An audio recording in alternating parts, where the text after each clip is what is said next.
Good morning, Keys Precalculus. We are going to finish section 3.1 today. Hopefully, I won't stumble over my words quite like I did in the last video. I did get a good night's sleep, so hopefully this will be a little bit better, but you never know. We're going to look at the number E right now. E is an irrational number. It was discovered by Jacob Bernoulli back in the 1600s when he was messing around with compound interest and finances. He discovered that as a number approaches infinity, its limit gets closer and closer to this number 2.71828182845 and so forth, on to infinity, the larger this number gets. When he substituted that number into this expression, 1 plus 1 over n raised to the n power. You can put an x in place of n. It doesn't matter. It's just a variable.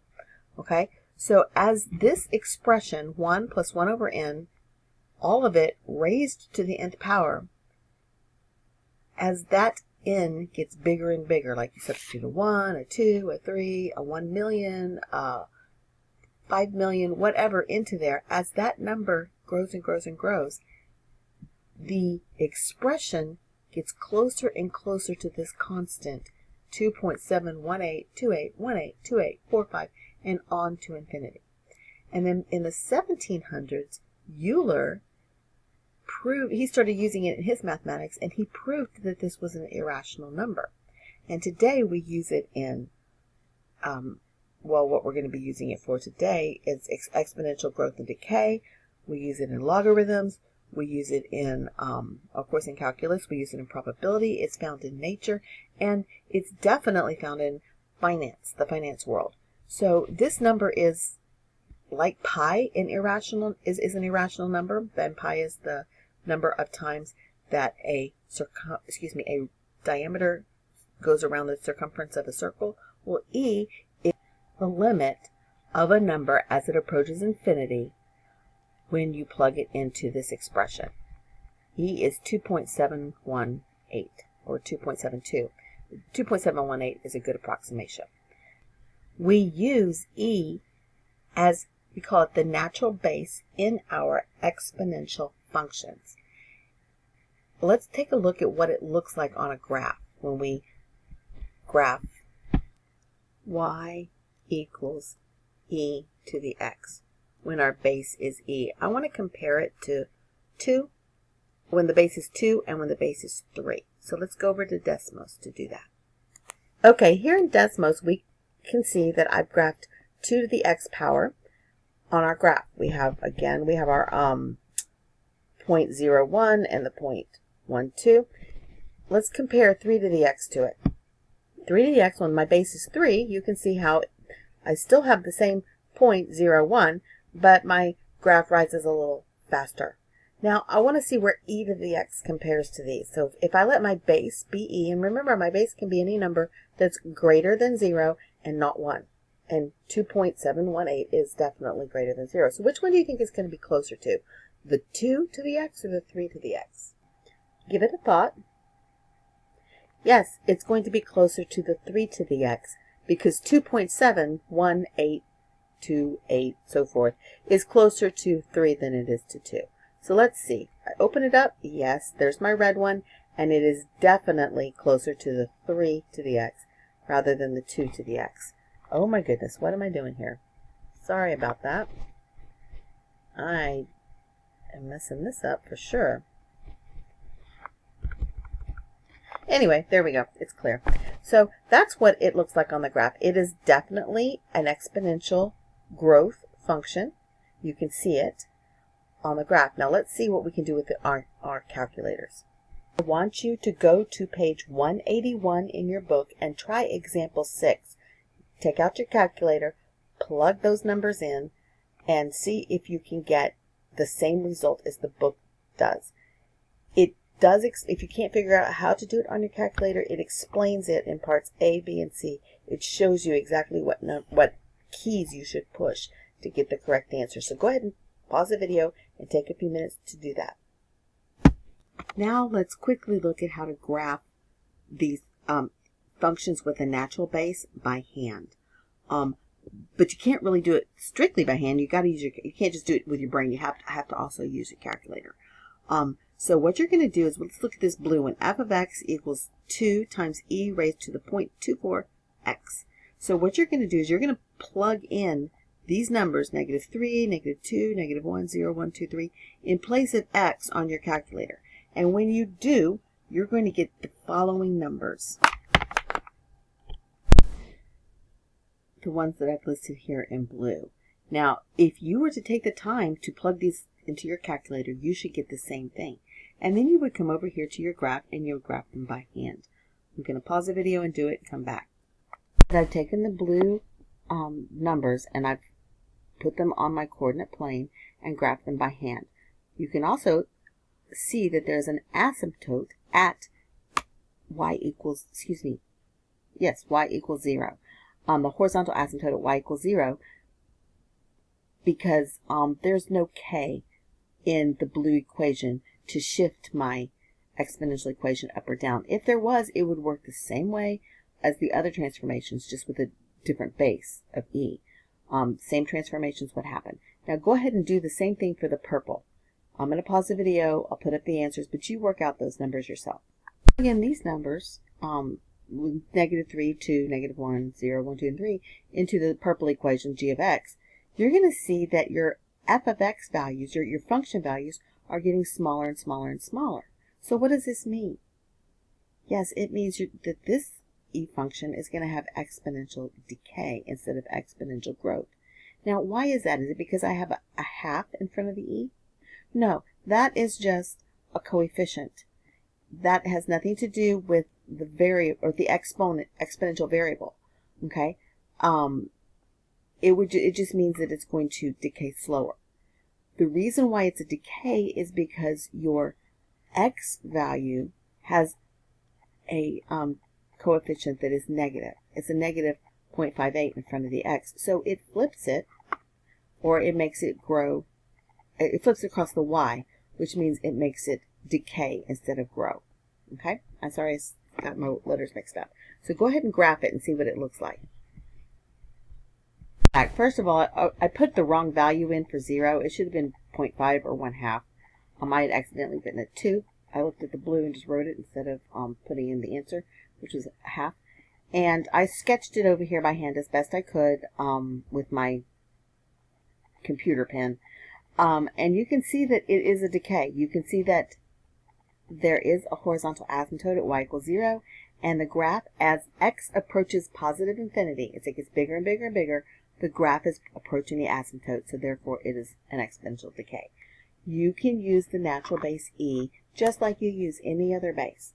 It is very common to use it in these functions. So get used to using it. We're going to use it quite a bit this year. Let's look at a very common application of exponential functions, and that is found in the financial world with compounding interest. I highly recommend you take consumer math.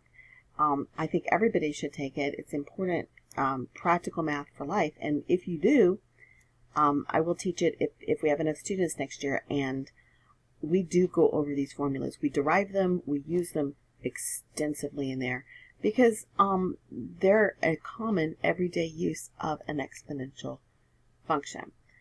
I'm not going to derive them here with you today. I would like to, but it just is going to take quite a bit of time.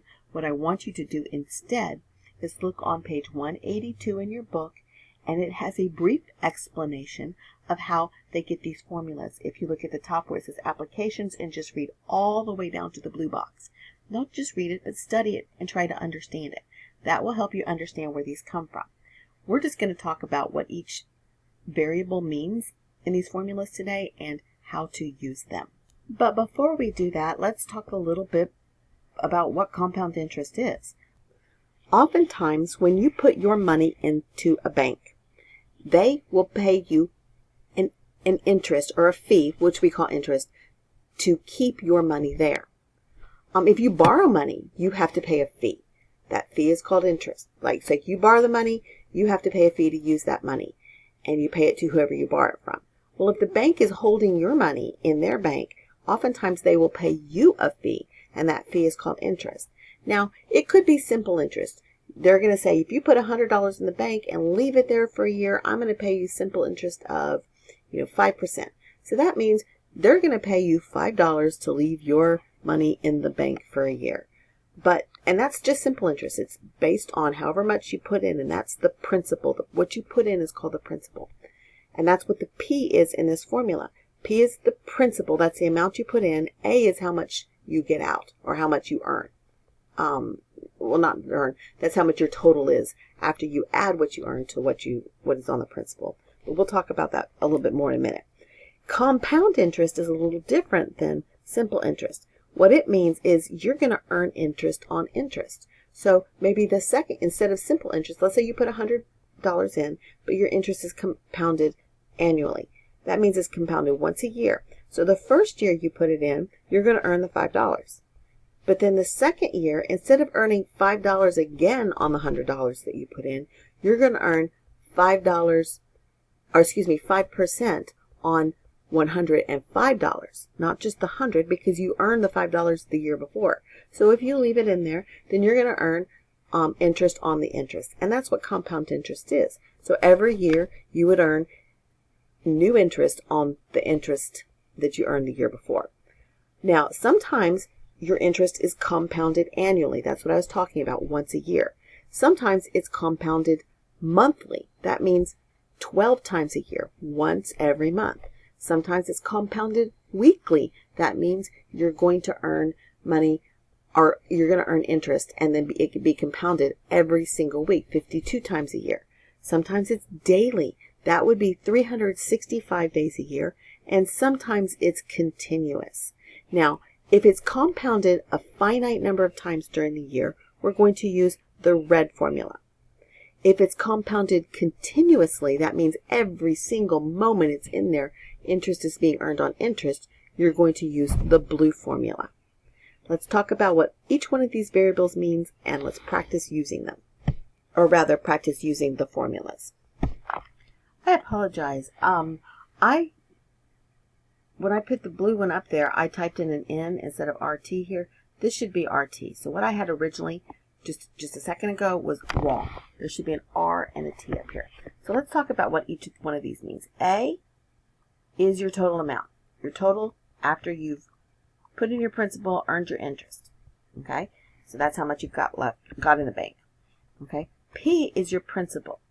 Principal is how much you put in initially. P-L-E. I'm a bad speller, but it's P-A-L. Okay, principal. That's how much money you put in. R is your annual percentage rate. It is not, it is the rate. It is, it's going to be like 5% or 12% or whatever it is, whatever they choose it to be. And it's written as a decimal. So you don't write it as a percentage, you write it as a decimal. Okay, N equals the number of times it's compounded each year.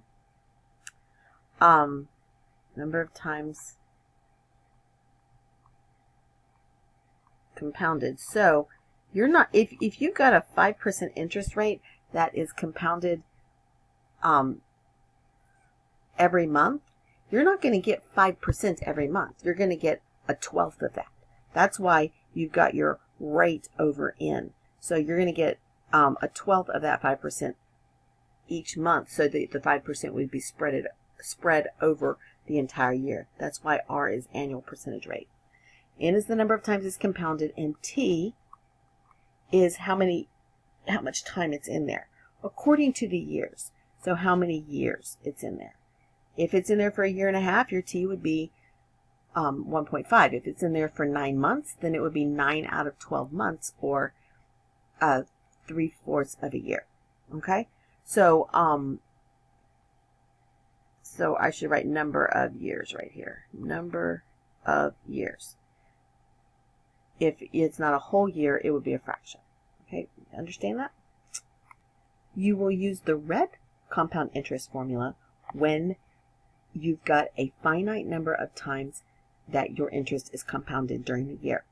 You will use the blue formula, A equals P, E, natural base E, raised to the rate times time, when when your interest is compounded continuously.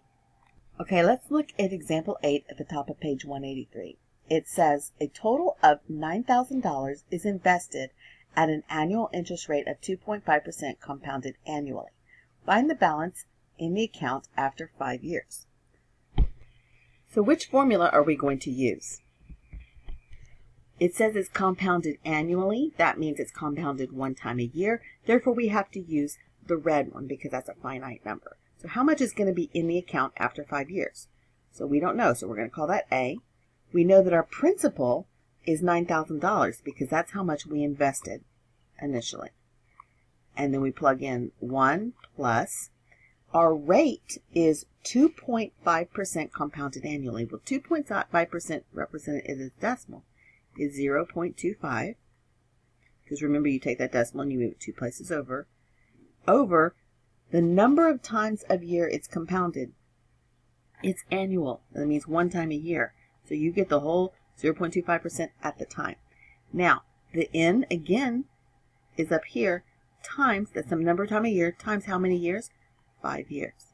And when you simplify this on your calculator, make sure you do all the steps correctly, you should get the number A equals approximately $10,182.67. So in other words, you've earned about $1,100 by letting it sit in that account for 5 years. All right. You could do this. What if I said it was, now this is not in your book, but what if I said it was compounded monthly? How much would you earn? So let's do this again. A equals $9,000 invested, 1 plus same interest rate, 2.5% annual, but it's compounded every month. So you're going to divide it by 12 because 12 is the number of months. Then you're going to have up here 12 times a year times 5 years. When you plug that in on your calculator, what do you get?